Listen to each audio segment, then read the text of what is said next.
Welcome to Quality Coaching Academy. Okay हम अपना MCQ start करते हैं। हमारे पास है एमसीक्यू नंबर 177। 177 एमसीक्यू से हम स्टार्ट करते हैं और यहाँ पर लिखा हुआ है my mother is dash irritating when she grumbles. यहाँ पर हमारे पास ऑप्शन है मोस्ट टू सो वेरी। उससे पहले कि हम ऑप्शंस की तरफ जाए, ऑप्शन से पहले हम जरा और चीजों को देखेंगे कि हमारे पास यहाँ पर क्या क्या और हमारे पास पॉइंट निकल सकते हैं, उसको फोकस करेंगे। तो फर्स्ट ऑफ ऑल यहाँ पर देखिए आपके पास ये सेंटेंस कौन सा है। नंबर 1 इसको हमने देखना है। नंबर सेकंड यहाँ पर टेंस को देखना है। नंबर 3 हमारे पास यहाँ पर कौन सा है, आपके पास सब्जेक्ट वर्ब एग्रीमेंट का ठीक इस्तेमाल हुआ है या नहीं। तो हम इन तीन चीजों पर फोकस करेंगे। Our focus will be on these three. अभी हमारे पास यहां पर देखिए सेंटेंस होता क्या चीज है, इसको समझने के लिए हम अमूमन जो है वो क्या इस चीज का सहारा लेते हैं, क्लॉज। क्लॉज हमारे पास दो किस्म के हैं, एक इंडिपेंडेंट क्लॉज है और दूसरा आपके पास डिपेंडेंट क्लॉज है। हम जब बात करते हैं सेंटेंस के बारे में, थोड़ा बहुत आइडिया क्लॉज के बारे में होना चाहिए। क्लॉज आपके पास दो किस्म के हैं, एक इंडिपेंडेंट, दूसरा dependent. In some of the grammar books इसको मेन क्लॉज या प्रिंसिपल क्लॉज भी कहा जाता है और इसको सबऑर्डिनेट क्लॉज कहा जाता है। दो चीजें इन दोनों में कॉमन है कि दोनों आपके पास अ ग्रुप ऑफ वर्ड्स होंगी, नंबर 1। नंबर सेकंड, दोनों जगह पर सब्जेक्ट वर्ब प्लस प्रीडिकेट होगा, ये भी दोनों में कॉमन है। नाउ अगर आपसे कोई पूछे सब्जेक्ट, तो सब्जेक्ट हम कहते हैं, देखिए ये दो अल्फाज का मजमुआ है, subject.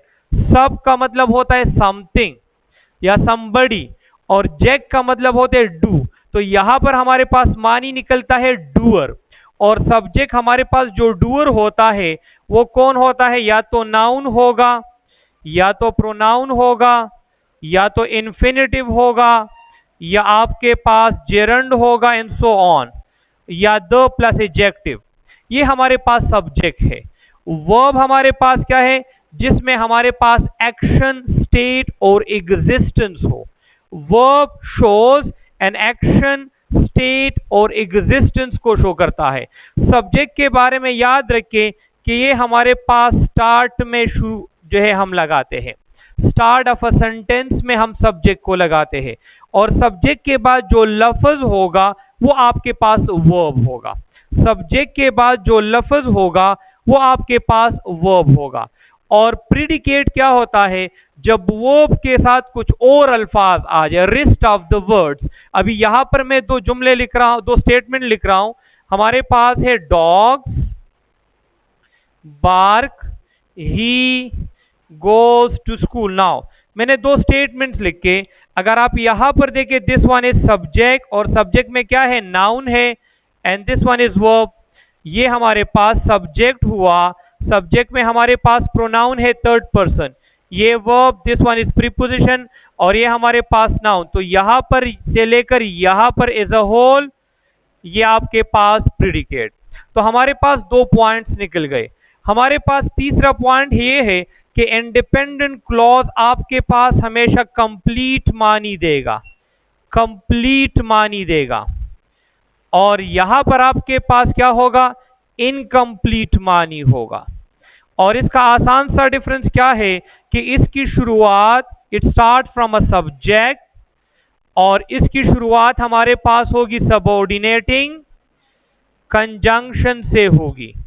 Subordinating conjunction, subordinating conjunction हमारे पास कौन से है, if, when, while, also, since, until, ये सारे हमारे पास subordinating conjunction. In simple words, when you do not have a subject, when you do not have a noun, pronoun, उससे अलावा कोई लफ्ज हो जाए वो सबऑर्डिनेटिंग कंजंक्शन होगा। दोबारा बता रहा हूं सिंपल अल्फाज में, जब आपके पास शुरुआत में सब्जेक्ट नहीं है, नाउन, प्रोनाउन, इन्फिनेटिव, जेरंड नहीं है, कोई और लफ्ज से शुरू हो जाए तो तो वो सबऑर्डिनेटिंग कंजंक्शन हो जाएगा। अगर समझ में नहीं आ रहा इसलिए मैं बता रहा हूं, अदरवाइज यू पीपल अंडरस्टैंड कि हमारे पास सबऑर्डिनेटिंग कंजंक्शन क्या है, इफ, व्हेन, व्हाइल, ये हमारे पास। अभी हम आते अपने टॉपिक की तरफ, सेंटेंस है हमारे पास। तो सेंटेंस को अगर हम देखें तो हमारे पास दो होते हैं, एक हमारे पास मीनिंग के लिहाज से होता है और एक हमारे पास फंक्शन के लिहाज से होता है। अभी हमारे पास जो हमारा टॉपिक है इस एमसीक्यू का वो कौन कौन से है, तो हमारे पास यहां पर देखिए एक simple sentence, compound sentence, complex sentence और the fourth one is compound complex sentence. अभी सिंपल का इस्तेमाल हम कहां पर करेंगे, तो सिंपल का इस्तेमाल जिसमें आपके पास सिर्फ और सिर्फ वन इंडिपेंडेंट क्लॉज हो, वन इंडिपेंडेंट क्लॉज। और कंपाउंड कौन सा होता है, जिसमें आपके पास टू इंडिपेंडेंट क्लॉजेज हो और उसको कनेक्ट करे FANBOYS, for, and, nor, but, or, yet, so. ये हमारे पास क्या है, ये फेन बॉयज, इसको हम कहते हैं कोऑर्डिनेटिंग कंजंक्शन। नाउ यहां पर जो मैंने डिस्कस किया वो सबऑर्डिनेटिंग है, that is not a coordinating one. तो हमारे पास यहां पर क्या है, now in this sentence if you see we have word compound, तो हमारे पास कंपाउंड टू कंपाउंड है और इसमें आपके पास क्या होगा, कोऑर्डिनेटिंग कंजंक्शन आपके पास इस्तेमाल होगा। तीसरा हमारे पास कॉम्प्लेक्स है, कॉम्प्लेक्स में आपके पास वन इंडिपेंडेंट, वन डिपेंडेंट, और यहां पर आपके पास क्या होगा, यहां पर हमारे पास इसको दो तरीके होंगे लिखने के, टू वेज, इसको लिखने के दो तरीके हैं। अगर आपके पास डिपेंडेंट क्लॉज पहले आ जाए तो यहां पर आपने कामा पुट करना है और फिर इंडिपेंडेंट क्लॉज। और दूसरा तरीका आपके पास है कि अगर इंडिपेंडेंट क्लॉज आ जाए तो फिर आपने कामा पुट नहीं करना और डिपेंडेंट क्लॉज। अभी इस एमसीक्यू को देखें तो हमारे पास पहला पॉइंट यहां पर क्या है आया, this sentence is simple, compound और complex. My mother is dash irritating, जो भी लफ्ज है अभी हमारे उससे काम नहीं है।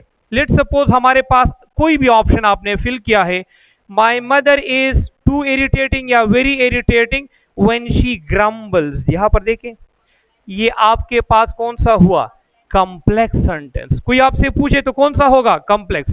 Point number one. Point number second, यहां पर हमने टेंस के बारे में बात की, थोड़ा सा इसके बारे में मामूली सा पॉइंट है टेंस के बारे में। यहां पर देखें, यहां पर हमारे पास कौन सा है, अगर आपके पास एक प्रेजेंट में है तो आपके पास दूसरा भी प्रेजेंट में होना चाहिए। अगर एक से, या आपके पास ये फ्यूचर में हो सकता है। अगर पहला structure, if the first structure is in present, the second structure must be in present और फ्यूचर। पास्ट का यहां पर आना गलत होगा, यहां पर आपके पास पास्ट नहीं होगा। पॉइंट नंबर वन, अगर यहां पर आपके पास क्या आ जाए, पास्ट आ जाए, तो आपके पास ये दूसरा पास्ट में होगा। फिर यहां पर आपके पास प्रेजेंट और फ्यूचर का इस्तेमाल गलत होगा।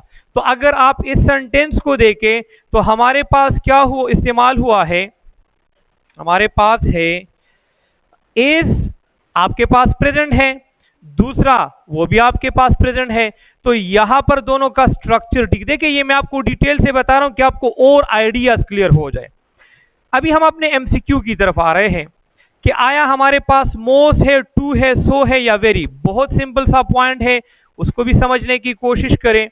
तो हमारे पास पॉइंट ये निकलता है, हमारे पास एडवर्ब यहां पर इस्तेमाल हुए हैं, या जिसको आप पेयर्ड कंजंक्शन भी आप कह सकते हैं।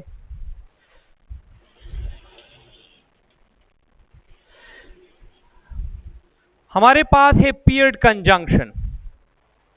पेयर्ड कंजंक्शन के बारे में यहां पर बात हो रही है एडवर्ब और पेयर्ड कंजंक्शन की।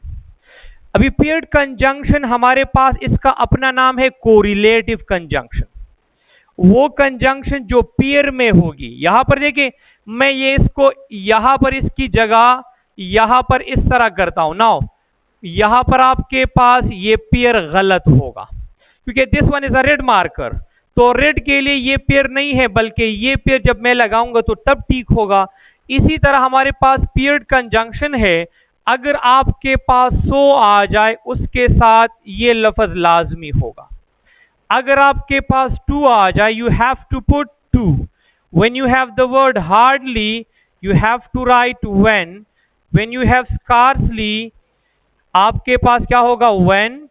जब आपके पास नो सूनर होगा आपके पास देन।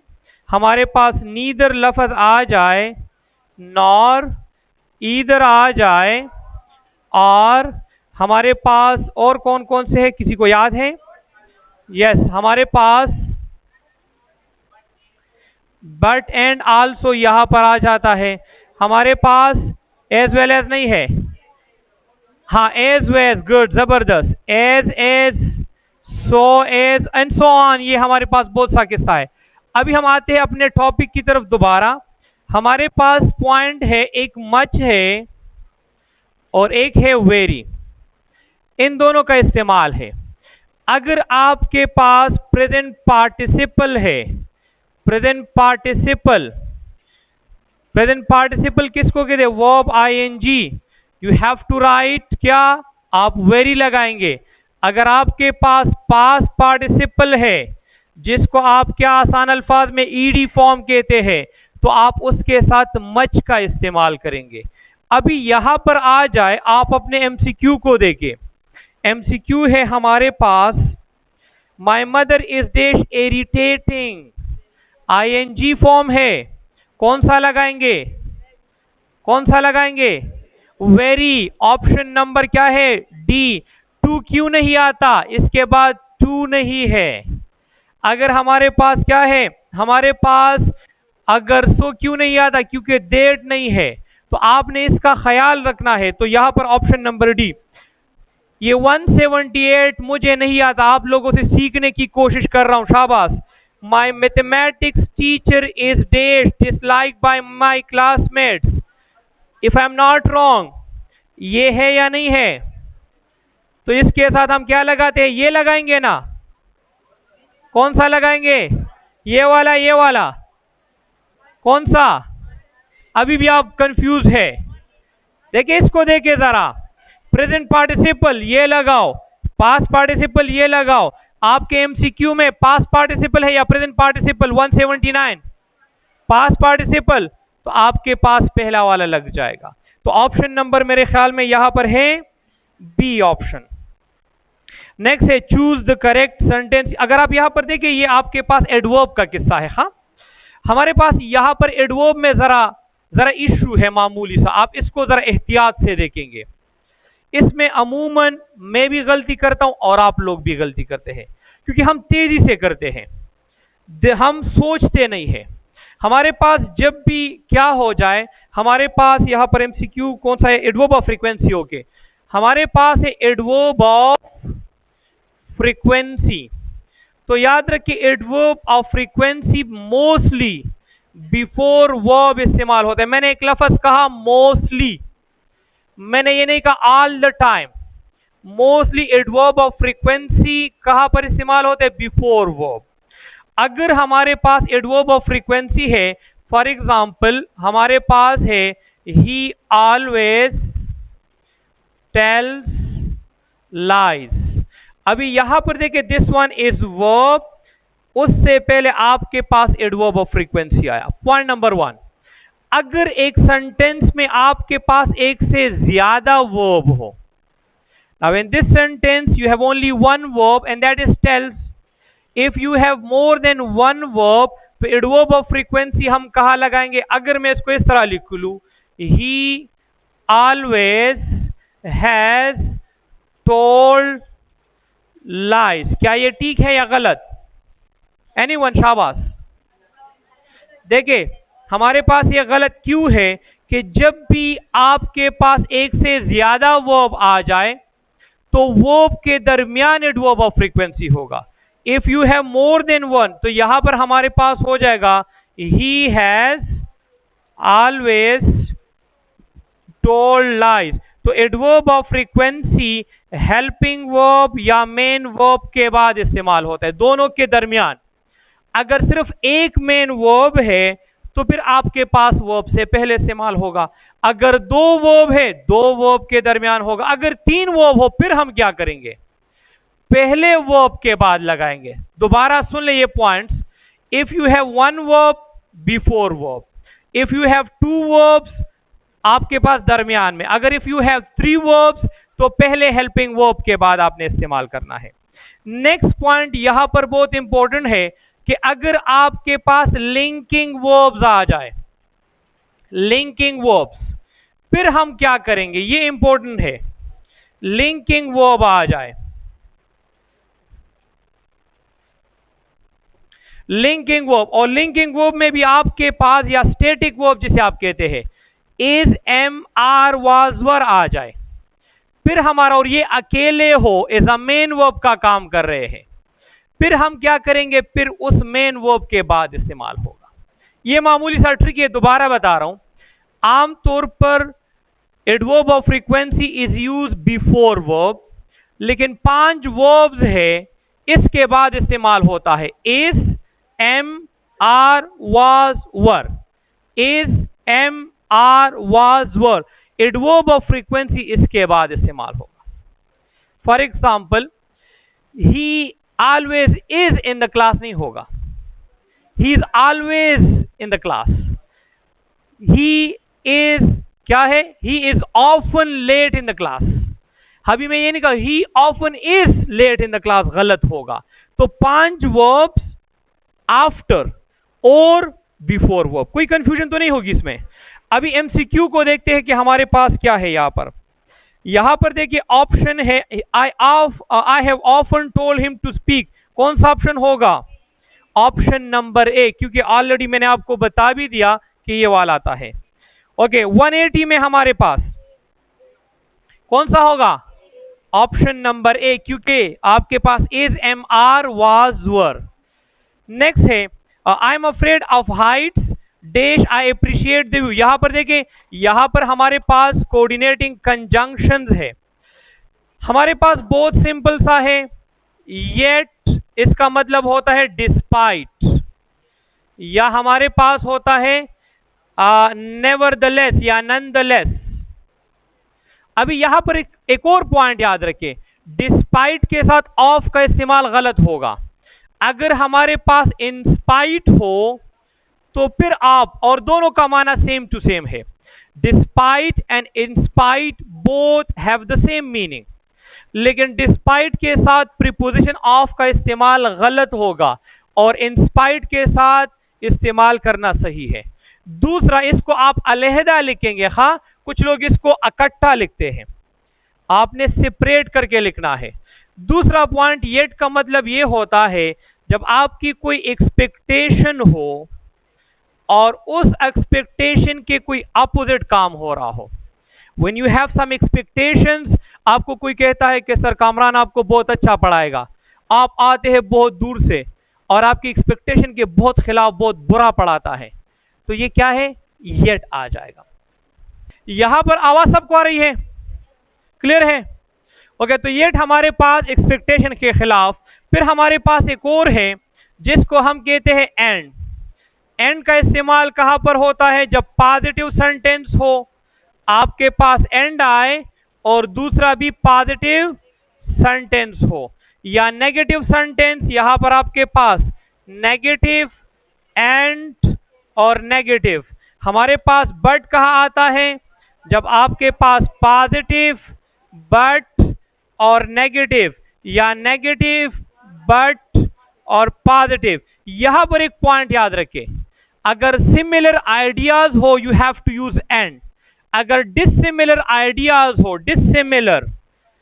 डिसिमिलर आइडियाज हो तो तब भी हम बट लगा, जरूरी नहीं है कि हमेशा पॉजिटिव और नेगेटिव हो। कभी कभार आपके पास डिसिमिलर आइडियाज के लिए हम क्या लगाते हैं, हम बट लगाते हैं, और सिमिलर आइडियाज के लिए एंड लगाते हैं। हमारे पास है सो का मतलब होता है काज और इफेक्ट रिलेशन के लिए, और फार हम इस्तेमाल करते हैं इफेक्ट प्लस कॉज रिलेशन, और का इस्तेमाल आपके पास जब टू ऑप्शंस हो, आपके पास टू पॉसिबिलिटीज हो, उसके लिए हम लगाते हैं। एमसीक्यूज को देके कि हमारे पास क्या है 181, I am afraid of heights dash, I appreciate the view from the top of this building. अभी यहां पर देखिए एक्सपेक्टेशन के बिल्कुल खिलाफ है ना, तो हमारे पास क्या हो जाएगा option number B. Okay, next है I have to be on time dash, my boss will be annoyed if I am late. क्या होगा फॉर होगा। इफेक्ट फिर आपके पास काज है, इफेक्ट फिर काज। अगर ये आपसे कोई सेंटेंस पूछे, सेंटेंस कौन सा है? शाबाश, simple, compound, complex. Compound complex, compound complex मेरे ख्याल में मैंने नहीं लिखा। जब तो आपके पास two independent clauses and one dependent clause, उसको हम कंपाउंड कॉम्प्लेक्स कहते हैं। यहां पर मैंने नहीं लिखवाया, हमारे पास है कंपाउंड कॉम्प्लेक्स। तो जब आपके पास क्या हो टू एंड डिपेंडेंट और वन डिपेंडेंट, इसको हम कंपाउंड कॉम्प्लेक्स कहते हैं। ठीक थे बस। ओके, वन हमारे पास है 183, I was on time dash everyone else was late.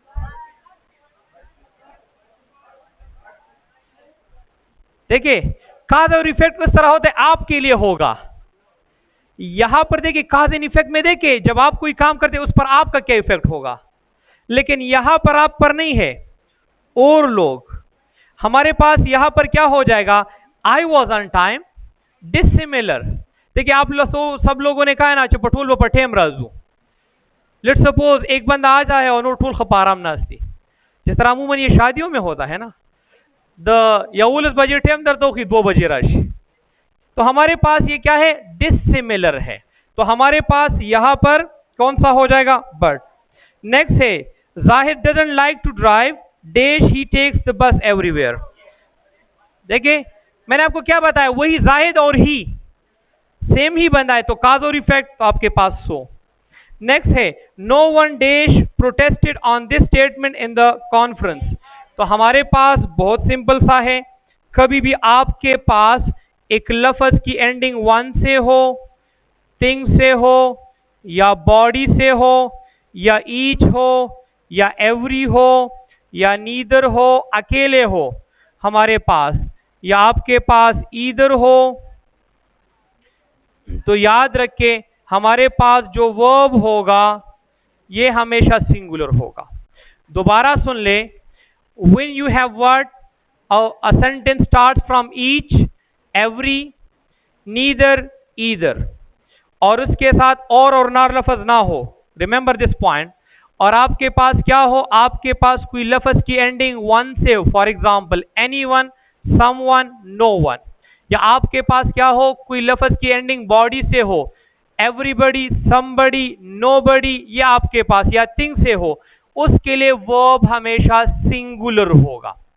और याद रखिए सिंगुलर वर्ब का आसान सा ट्रिक मैं बताऊं, सिंगुलर वर्ब का आसान सा ट्रिक, आखिर में इसको देके, आखिर में अगर मैं इसको भी काटूं, आखिर में इस चीज को देके, अगर आखिर में ये लेटर है आपका वर्ब सिंगुलर होगा। For example has, plays, goes, is, was, writes, enjoys, जब भी आपके पास आखिर में ये लेटर हो वर्ब मस्ट बी सिंगुलर। अभी यहां पर हमारे पास क्या है, नो वन सिंगुलर है, तो सिंगुलर वर्ब के आखिर में कौन सा लफ्ज होगा, तो अभी यहां पर देखिए किस में आया है, ऑप्शन नंबर बी में, तो आपके पास कौन सा हो जाएगा, ऑप्शन नंबर सेकंड। नेक्स्ट है ईच ऑफ द पर्सन देश, ईच के बाद मैंने क्या बताया, सिंगुलर वर्ब, सिंगुलर वर्ब के आखिर में क्या होगा, इसको फाइंड आउट करें कौन सा है। अभी आपके जहन में सर जी ऑप्शन सी में भी तो है, अभी हम क्या करेंगे, तो फिर हमारे पास जब भी हैज, हैव या हैड हो, इसके बाद हम थर्ड फॉर्म ऑफ वर्ब का इस्तेमाल करते हैं। तो यहां पर शोन आया है तो ऑप्शन नंबर बी। नेक्स्ट है the publisher says that there dash many. ये बहुत इंपॉर्टेंट है और बहुत सिंपल सा है। कभी भी आपके पास देयर लफ्ज आ जाए, देयर, इसके बाद जो वर्ब होगा इस नाउन के मुताबिक होगा। अगर ये सिंगुलर है ये भी सिंगुलर होगा, अगर ये प्लूरल है तो ये भी प्लूरल होगा। हमारे पास याद रखिए 186 में हमारे पास ऑप्शन ए। यहां पर देखिए इंपॉर्टेंट डिटेल्स, डिटेल ज्यादा है तो हमारे पास आर। अगर ये होता देयर वाज अ डिटेल, क्यों? क्योंकि मैंने आपको बताया था दूसरे तरीके से भी, मे बी आप भूल गए हैं। Let me explain it.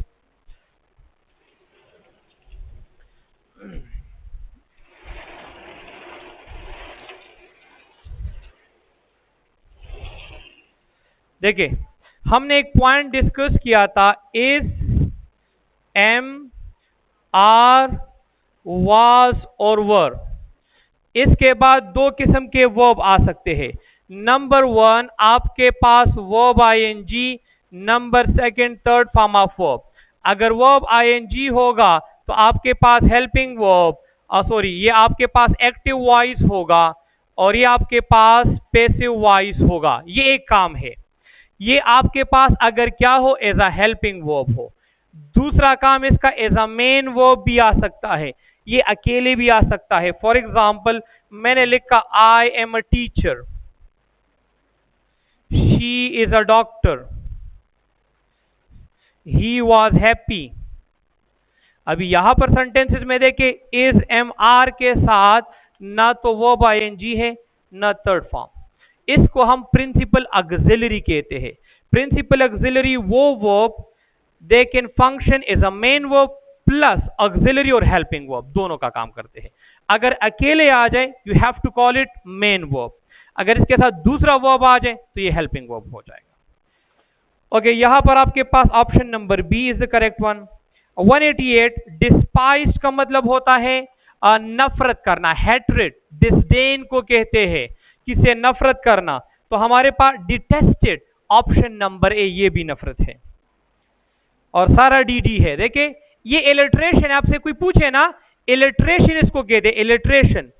जब आपके पास पहला पहला वर्ड पोइट्री में एक जैसा हो, कॉन्सोनेंट, वावल नहीं कॉन्सोनेंट, तो आपके पास क्या है, डिटेस्टेड डार्लिंग डियर, ये तो होना चाहिए डियर डार्लिंग डिटेस्टेड। तो ऑप्शन नंबर हमारे पास क्या है, ऑप्शन नंबर ए। नेक्स्ट है 189, ये कौन सा होगा? डेफिडेंट का मतलब होता है a person who is shy, a person who is unsure. होता है ना, इसके पीछे भी एक किस्सा है लेकिन सुनाऊंगा नहीं, ठीक है? बहुत जबरदस्त सा किस्सा रात को हुआ था, नहीं सुनाऊंगा। Okay okay. एनिग्मा होटल में थे, शादी थी तो वहां पर बहुत ज्यादा, ओके हाँ होता है, बड़ी बड़ी देशों में छोटी छोटी बातें होती। ओके, एनिग्मा कहते हैं बेसिकली सीक्रेट को कहते हैं। एनिग्मा सीक्रेट को कहते हैं, या अ डिफिकल्ट क्वेश्चन टास्क को कहते हैं, एक डिफिकल्ट टास्क को कहते हैं, या मिस्ट्री को कहते हैं, मिस्ट्री। तो हमारे पास या पजल को कहते हैं। अभी यहां पर हमारे पास ऑप्शन कौन सा होगा? हमारे पास है ना मिस्ट्री होना चाहिए। एंटोनिम है गुड, एंटोनिम है खला चिदरता में गोरे मिस्ट्री न देवेले, एंटोनिम है। तो यहां पर क्या होगा, ऑप्शन नंबर सी। नेक्स्ट है एक्सक्यूवेट का मतलब है टू अनअर्थ समथिंग, बाहर निकालना। तो हमारे पास अनअर्थ, बाहर निकालने के लिए हम कहते हैं। तो हमारे पास यहां पर कौन सा होगा? कंसील, छुपाने को कहते हैं, फिल नहीं, डिग, डिगिंग को कहते हैं, ऑप्शन नंबर सी। ओके, फॉरलोन का क्या मतलब होता है? बड़ी बड़ी देशों में छोटी छोटी बातें होती है। और जाए नाउन टू हो और प्रोनाउन टू, तो आपका जो वर्ब है फर्स्ट वन। अभी यहां पर प्रोनाउन आया है, प्रोनाउन कौन सा है? यू। तो यू के साथ हम क्या लगाते हैं? हैव। और हमारे पास हैव क्यों, इज क्यों नहीं, एज आ नहीं सकता। तो हमारे पास हो जाएगा option number A is the correct one. किसी का सवाल हो तो अभी आप पूछ सकते हैं। वन लास्ट वन नहीं हुआ? ओके 194 है द बॉयज ईच, यहां पर देखे आपको यहां पर कंफ्यूज करते हैं। The boys each dash understood the plan well, यहां पर देखें हमारे पास लफ्ज आया है, इसको देखें ईच लफ्ज मैंने लिखवाया था या नहीं लिखवाया था? सिंगुलर वर्ब आता है, स्टूडेंट कंफ्यूज होते हैं। यहां पर तो ईच आया है तो वो जाते हैं डायरेक्टली सिंगुलर वर्ब की तरफ। लेकिन मैंने स्टार्ट में क्या कहा कि when you have these words in the beginning of a sentence, start में नहीं है, यहां पर आपके पास जो मेन सब्जेक्ट है वो बॉयज है, बॉयज प्लूरल है, तो इसके लिए आप क्या इस्तेमाल करेंगे? Option number B is the correct one. ठीक है।